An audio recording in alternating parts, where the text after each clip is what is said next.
May naiyak daw po kayo nung na-prank namin si Joy. Sorry na po. Galit po kayo kay Kuya Brooks?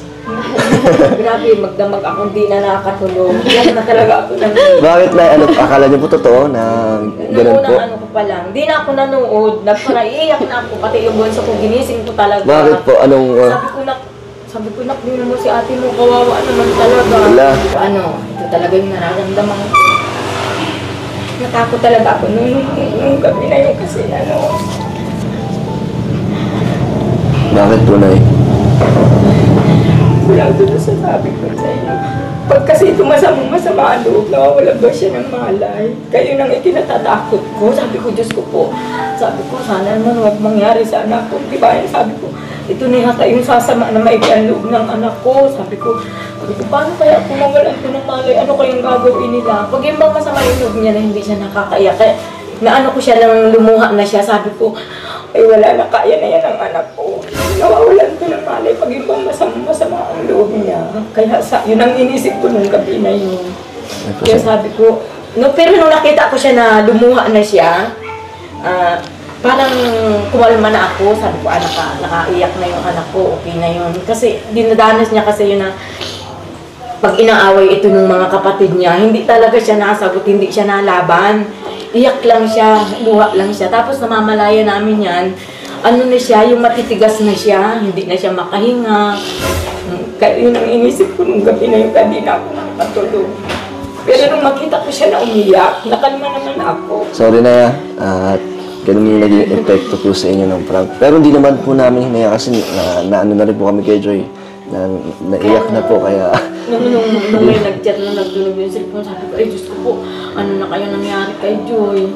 Kasi yun talaga ang inisip ko. Kasi pag yung ganyan nangyayari yun sa kanya, pag yung masamaan loob niya, nawawalan baga siya ng malay. Pero pag yung nakaiyak naman siya, tsaka minamasahin namin yan pag yung na siya, yung yung natigas yung ganito niya, saka yung mga ganyan niya, minamasahin lang namin yan. Para kumalma po. Sabi nga nila noon, ipa-ECG daw namin, baka daw may sakit sa puso. Hindi naman na namin at pag hindi naman siya nakagupi ng iyak sa kayo sa ba't di man nangyayari sa kanya.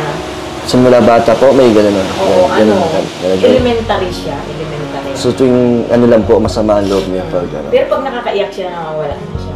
Minsan nasa eskulahan niya, dinala yan ng mga kaklase niya kasi inaway yata yan doon, para iyak yun, nangyari sa kanya. Dati mo sinabi sa amin, Joy, sana hindi namin, sana naiwasan namin yung mga prangka.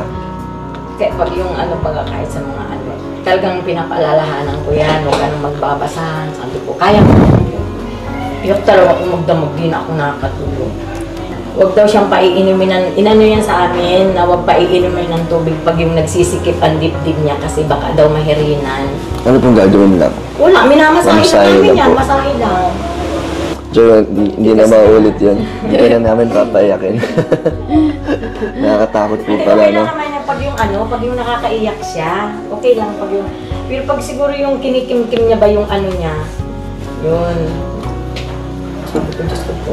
Huwag ka na mag-alala, Nay. Hindi na po mauulit yun. Hindi ko po mapayakin yan si Joy. Hindi po yan iiyak si Joy. Pero makulit yan. Makulit po si Joy, parang hindi ko pa po nakikita yung makulit niyang side. Siya yung nag-uumpisa ng nila, yung kulitan nila, yung asaran nila. Siya yung nag-uumpisa. Pag pinatulan naman siya nung dalawa, luha lang siya ng luha, di man siya naiyak. Sige ang luha niya, magmalay kami, tuog na yan. Doon ko dyan, kung sabi nga ipa-ECG daw, ay di naman kaya naman na niya. Okay ka naman, Joy? Okay. Hindi mo naman naramdaman yun nung nangyari yun? Din kay Kuya Brooks? Hindi naman? Pero kung tumagal siguro yun, baka nangyari na. Kaya, sorry na po. Nadagdagan ng kasalanan ko na. Okay na yan. Sorry na po.